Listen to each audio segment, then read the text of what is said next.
Hola, buenas tardes. GM, como decimos en el metaverso. ¿Habláis todos español? ¿Que lo hacemos en español? Vale, perfecto. Bueno, pues espero despertar un poco vuestra curiosidad, vuestra imaginación y que entendáis hacia dónde va a ir el futuro. Yo la primera vez que estuve empezando a mirar un poco todo esto de el metaverso, la blockchain, el cómo funcionaba todo este ecosistema en 2017, un poco fue esta mi cara, que es como cuando esta señora decidió mirar dentro de lo que había en una burbuja de agua y empezó a descubrir todo este ecosistema de todas estas pequeños detalles que están pasando y que van a hacer que el Internet, la siguiente iteración, sea en 3 dimensiones. Entonces voy a hacer un poco una charla y una revisión histórica sobre cómo ha funcionado Internet. Entonces vamos a pasar por el concepto de qué estamos hablando, la historia, la tecnología, la propiedad digital, que ahora todos los que estáis aquí siento comunicaroslo, pero no sois dueños de la mitad de los documentos que tenéis. Casi todo es un SaaS, un Software as a Service. Las películas que veis no son vuestras, son de una plataforma que tenéis que pagar, desaparecen. La música no es vuestra, es de una plataforma que os mete publicidad y os vende este servicio. Y en esta revolución digital de la que vamos a estar hablando, había una de las piezas perdidas, que era la propiedad digital. Entonces, la propiedad digital, en un entorno como este de blockchain, pues intentaremos explicar por qué es importante y cómo sé que algo es mío. Luego hablaremos un poco de las tribus, las distintas tribus que hay en las blockchain, un poquito de ética y de la parte de gamificación. Mi nombre es Pablo Fernández Maquieira, soy de Numen Games y tenemos un proyecto relacionado con experiencias inmersivas gamificadas. Así que si cualquiera de vosotros en algún momento queréis hacer una experiencia gamificada o queréis ver cómo sería vuestra página en 2D en un entorno en 3D, que tiene mucho más engagement, por favor no dudéis en hablar conmigo luego. Pasemos por el concepto. Simplemente nos podemos imaginar que es un paso hacia el otro lado de la pantalla, ¿no? Nosotros venimos de hacer clics en la primera versión de Internet, ¿vale? Allá por los primeros años 2000, teníamos nuestro ratón, empezaron estas primeras páginas web, todavía no había ni buscadores, era todo a través de hiperlinks y nos movíamos de blog en blog o de pantalla en pantalla, ¿no? Luego llegó un poco la web 2 con esta historia de ver fotografías y ya empezamos con los pagos en los que, si os acordáis, había muchísima resistencia a meter la tarjeta de crédito para comprar cualquier cosa, ¿no? Era una época en la que la gente tenía mucho miedo a las tarjetas de crédito. Y luego lo que veremos es cómo esta Web3 está empezando a formarse y cuáles son las distintas piezas que forman parte de ella. Para poner contexto, siempre me gusta hablar de la cosmovisión o la visualización del mundo. Nosotros en Numen Games comparamos mucho lo que está pasando ahora desde la segunda revolución industrial y los niveles de incertidumbre y cómo ha cambiado el mundo esa segunda revolución industrial de la que nosotros somos nietos y bisnietos a la revolución digital que está pasando hoy en día. La revolución digital que está pasando hoy en día es una revolución que todavía está en blanco y negro y está sin sonido. Con esto quiero decir que estamos en los primeros pasos de la revolución digital. Y la revolución digital no solo cambia cómo estamos interaccionando entre nosotros. Cuando yo era pequeño, lo que soñábamos era con el coche volador o con tener el coche de Batman. Y con lo que nos hemos encontrado es con el teléfono móvil y con el poder hacer una videollamada con otra persona que está en el otro lado del mundo en tiempo real. Jugar a videojuegos y resolver puzzles complejos con gente de mi alrededor que está en sitios descentralizados. Entonces, es importante saber cómo ha ido evolucionando el mundo. Yo soy bastante optimista, no soy un tecno-optimista, pero tampoco soy un tecnocenizo. Y mi labor, como conocedor de la tecnología y como creador y emprendedor, es intentar hacer un futuro del que mis hijas no se avergüencen. Entonces, bueno, por un lado está que hemos reducido toda la pobreza, la educación básica ha crecido, las democracias, yo creo que todavía hay mucho que hacer ahí, las vacunaciones han bajado la mortandad infantil y en general tenemos uno de los mejores mundos posibles en los que podíamos haber elegido vivir. Una pregunta que suelo hacer cuando alguien me es muy tecnocenizo o es muy pesimista con el presente, me gusta ponerle en este juego de rol en qué época te hubiera gustado nacer a ti y piensas en qué época sería mejor que hoy en día. Entonces, eso es muy difícil de responder desde un punto de vista pesimista. Entonces, bueno, partimos de aquí y vamos a soñar con un futuro un poco mejor. La historia de la tecnología, pues las adopciones, como sabéis, está Internet, cómo ha ido creciendo y básicamente lo que venía a decir, este gráfico lo recalca, que acaba de nacer. O sea, estamos ante una revolución nueva. Aquí algunos igual conocéis a Javier Recuenco, para mí es una de las personas que habla de todo esto con más conocimiento y habla básicamente de estos cinco motores, unos 5 atractores que hace que estemos en momentos de incertidumbre muy altos. La incertidumbre es eso que nos genera mucho miedo. Nuestros cerebros están diseñados para resolver incertidumbre y cuando nos encontramos en escenarios de tanto cambio nos dan vértigo. Por eso tenemos esas reacciones a veces un poco adversas al cambio, ¿no? En la segunda revolución industrial, pues teníamos a los luditas que se dedicaban a quemar tractores y a intentar que la tecnología pues, no fuera adoptada porque nos íbamos a quedar sin trabajo.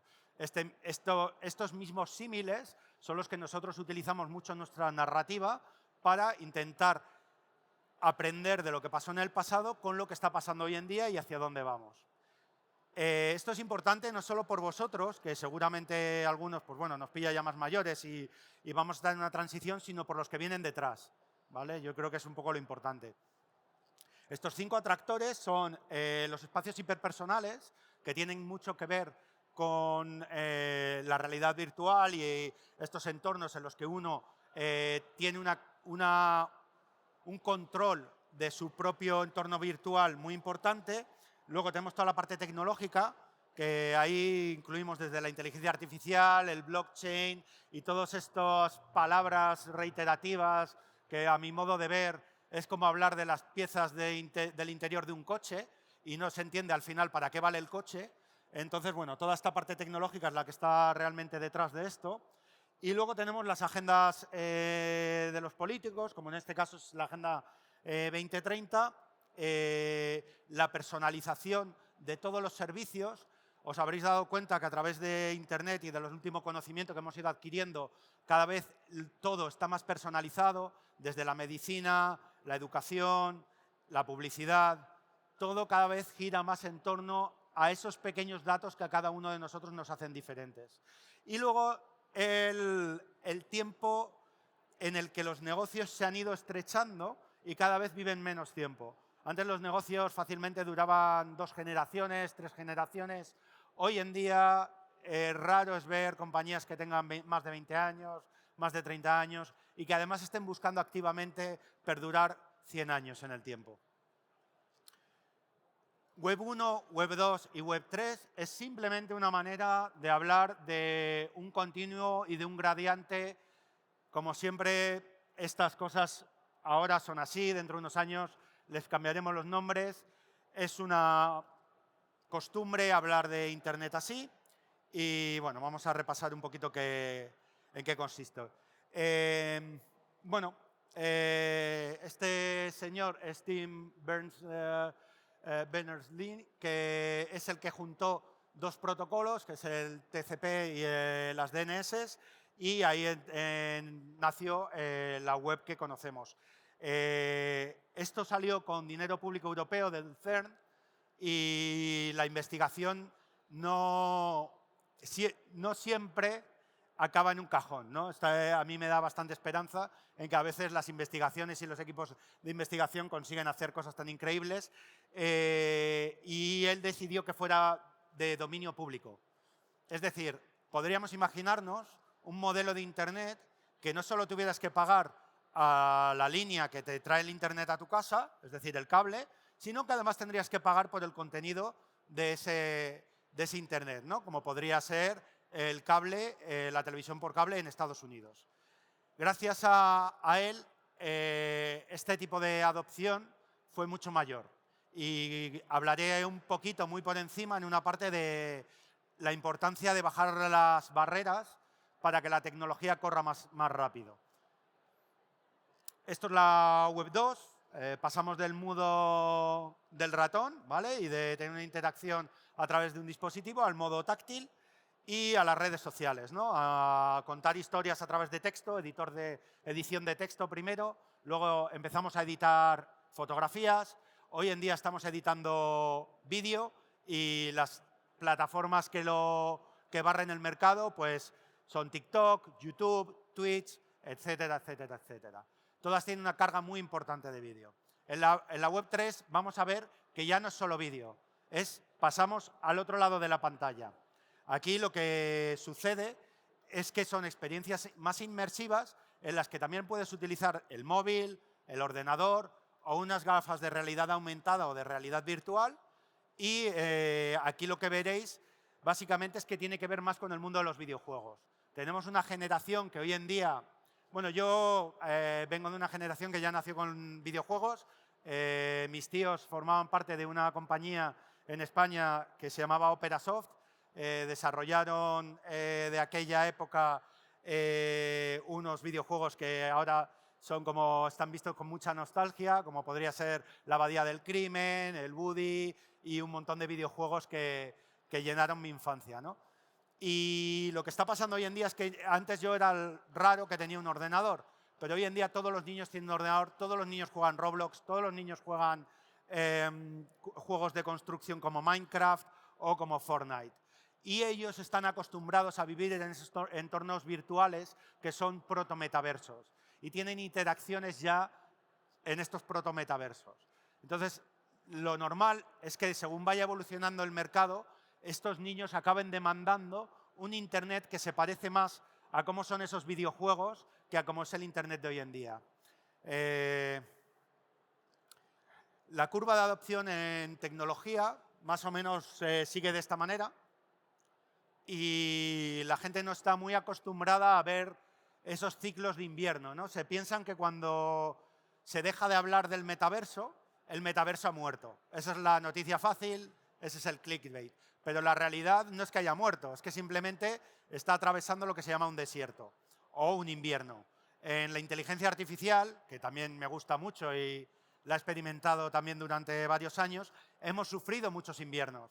Pasamos por los chatbots desaparecieron y por fin hemos llegado a esta early majority en la que ya la inteligencia artificial se ha metido en cada uno de los dispositivos y empieza a ser usada por millones de personas a diario. El uso de estas tecnologías suelen dar una ventaja competitiva a aquellos que las adoptan, tanto a las empresas como a las personas. Cada vez que te haces más mayor cuesta más el meterse en estas nuevas tecnologías, sin embargo siempre es bueno el intentar luchar con esa fricción y mantenerte al día saludablemente y entendiendo qué está pasando en tu entorno. En la VR o en el Internet en 3D o el metaverso, como lo queramos llamar, estamos probablemente entre la parte de innovadores y la parte de early adopters. Yo ya llevo unos cuantos años en esto de la tecnología y he aprendido a identificar primero el sentimiento de que una ola está llegando y luego a identificar que yo estoy en la parte de los innovadores. Yo suelo llegar a los mercados más o menos unos 10 años antes de que pasen. Me ha sucedido con el peer-to-peer, me ha sucedido con Internet, me ha sucedido con la edición de vídeo, me ha sucedido con las placas solares, me ha sucedido con el coche eléctrico. Pero una vez que aprendes a detectar ese sentimiento que te da un poco ese gut feeling y te da, por aquí va a venir el futuro, ya simplemente tienes que tomar un poco más de calma, echarte hacia atrás y ver cómo puedes esperar a que esa ola llegue y te recoge. Con un poco de suerte, en la compañía en la que hemos montado para esta ola tecnológica, pues aguantaremos. La hemos montado en 2020, llevamos 5 años y vamos a estar hasta 2030, que es cuando yo creo que realmente la early majority va a llegar a todos los entornos en 3D. Vale, unas pocas referencias para hablar del metaverso, empezando por Snow Crash, que no es el primer libro del que hablan de mundos virtuales, pero sí que es en el primer libro en el que se habla del metaverso como tal. Es un libro que recomiendo mucho, es ciencia ficción. Cualquiera que le guste, pues estaba adelantado a su tiempo y, bueno, pues un libro de 1992. Yo soy jugador de rol y a mí estas cosas pues siempre me entretienen. Aquí su autor es Neil Stephenson, pues básicamente dice que Hiro no estaba actualmente aquí, estaba en una computadora con sus gafas, con sus auriculares y hablaba un lingo muy extraño que no se hablaba en otros lados. Ese sitio en el que él estaba no era aquí, era el metaverso. Esta es la frase de la que sale todo este contenido del metaverso. Bueno, los que os gusta la ciencia ficción, reconoceréis algunas de estas películas, libros o videojuegos.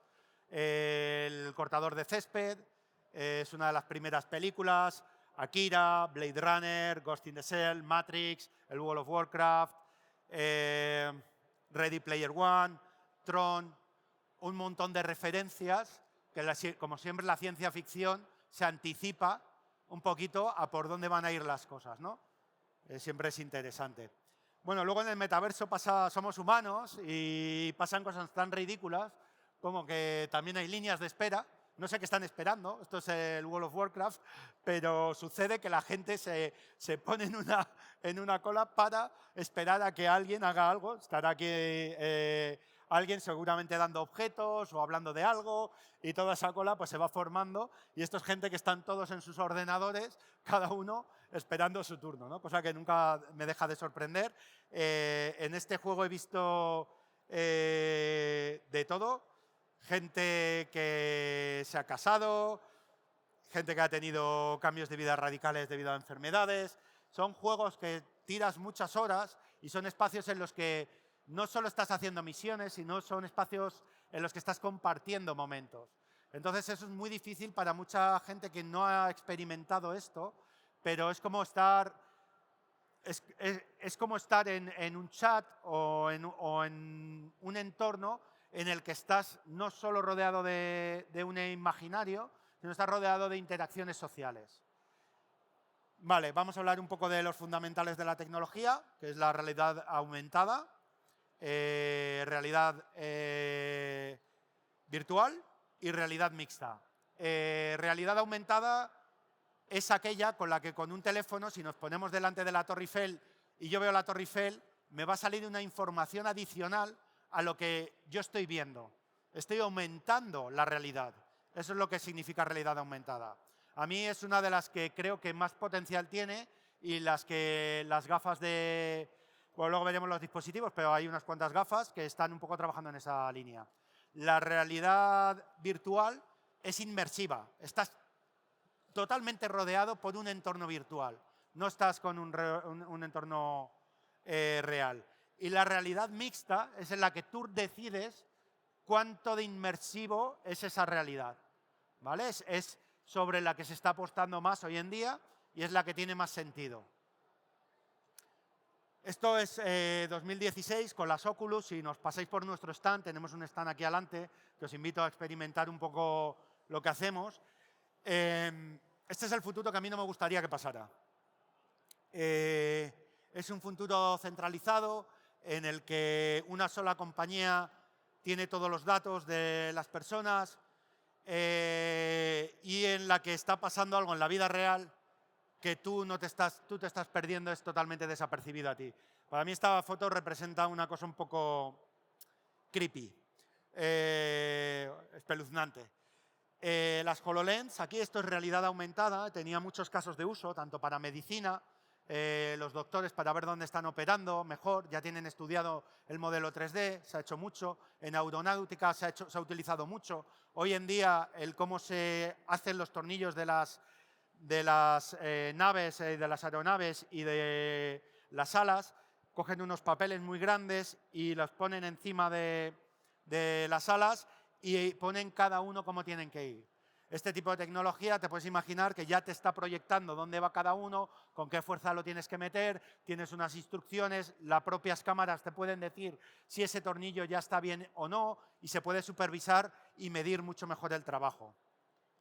Las Apple Vision Pro de 2023, estos son todos productos que nos han vendido, que están en modo alfa. Con esto quiere decir que son para gente como yo, que realmente quiere construir algo encima, pero no son productos terminados para todo el público. Entonces, las compañías se han habituado mucho a hacer esto y bueno, pues el público los va comprando y luego lo utilizas 20 minutos y acaba en un cajón. Estas son las Oakley que están más relacionadas, que ya veréis, he empezado a ver un montón de gente, yo no estaba seguro si esto iba a funcionar. Las primeras que hicieron fueron con Ray-Ban y ya sí que se ven bastante gente que ya las lleva, hacen videollamadas, hacen conferencias, se ponen la música. Bueno, tienen su utilidad y empiezan a experimentar un poco. Con respecto a la parte de la propiedad digital, y voy a correr porque voy un poco justo, esto es lo que me refería, el mundo de ¿cómo sé que algo es mío? Sé que algo es mío porque lo puedo vender, porque lo puedo perder, porque lo puedo alquilar, porque lo puedo regalar, lo puedo destruir o me lo pueden robar. Eso es lo que viene a traer la blockchain. Esto es muy crudo y la gente no está acostumbrada a que esto pueda ser así. Pero esta es la diferencia que hay entre las cosas que son tuyas y que tienes, que posees y que custodias, frente a las que no custodias. Otra cosa es que tú le dejes a un banco tu dinero para que lo custodie en tu nombre. ¿Vale? Que eso sería la diferencia entre custodios y no custodios. Yo creo que el futuro, y cuando alguien intenta explicarle por qué no me gusta la palabra NFTs, a mí me gustan los digital goods o los digital assets, son palabras en inglés también, pero bueno, van más por aquí. ¿Y por qué esto es tan importante? Porque la propiedad es importante y en el mundo digital ahora todo gira alrededor de los servicios. Esto es un certificado mío de haberme graduado en uno de los cursos en el metaverso y esto es un NFT que certifica que yo he hecho este curso y es una certificación que está en la blockchain que nunca se va a perder. Este es un timeline que me gusta mucho, que va desde los coleccionables, el arte. Tenéis un artista maravilloso, Javier Arrés, es uno de los más importantes que hay en España y a nivel internacional es muy reconocido, que está a la entrada, por favor ir a ver su obra, tiene un código QR que está regalando obras digitales. Ese código QR lo copiáis, luego vais a casa y con la wallet, si la tenéis, lo podéis reclamar y tendréis una obra de un artista español que a mi modo de ver es de los más punteros. La gamificación, en lo que estoy metido yo, el metaverso, las marcas, la cultura, la propiedad intelectual, los servicios, los assets y la gobernanza. Todo esto es el timeline en el que yo estoy basando mi compañía, aunque este timeline no está hecho por nosotros. El metaverso, el Internet en 3D, tienes la inmersión, la interoperabilidad de los elementos, la persistencia, si yo dejo un vaso de agua aquí, tiene que estar aquí cuando vuelva a verlo, y luego las criptomonedas o las criptocosas, como me gusta llamarlas, que es todo esto que pertenece al blockchain. Las tribus, está lleno de believers, hay el 90% de la gente está metiéndose a esto con ánimo de especular, el 90% de lo que hay es ruido, es muy difícil encontrar la señal. No os preocupéis, no tengáis prisa, investigar despacio, nunca le compréis a alguien anónimo que lleve un pasamontañas, no lo harías en la calle, no lo hagáis en un entorno digital. Esto es lo que hacemos nosotros, espacio, gente y conectamos. Estos son algunos de los ejemplos de tribus urbanas que hay dentro de estos mundos virtuales. Empezaron con JPGs, ahora ya empiezan a tener sus propios espacios virtuales en los que hacen sus quedadas, sus galerías de arte, sus eventos de música, donde pueden mostrar sus productos, sus servicios de una manera gamificada. Martin Numier habla de marcas, esto tiene que ver mucho con marketing y con branding, pero a mí me parece una maravilla de libro, de Brand Flip, y es cómo está cambiando el mundo gracias a Internet. Era uno de los gurús que utilizaba todo el mundo tecnológico y me parece brutal. Ética, voy a pasar de puntillas, pero Las inteligencias artificiales toman decisiones que afectan a las vidas humanas. Tener cuidado con lo que ponéis en las inteligencias artificiales. Es un servicio de terceros. Si no lo estás pagando, no estás protegido. Si no lo estás pagando, tus datos se los está quedando la IA. Automatizaciones, gamificación. Otra fuente. Si os gusta la gamificación, este libro es maravilloso. Y el tiempo se me ha terminado. Me podéis ver aquí, o estoy en mi stand.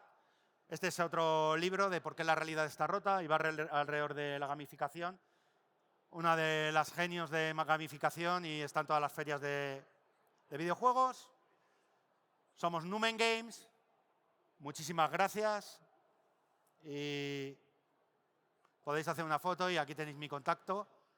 Y nada, gracias. Espero haberos entretenido un rato.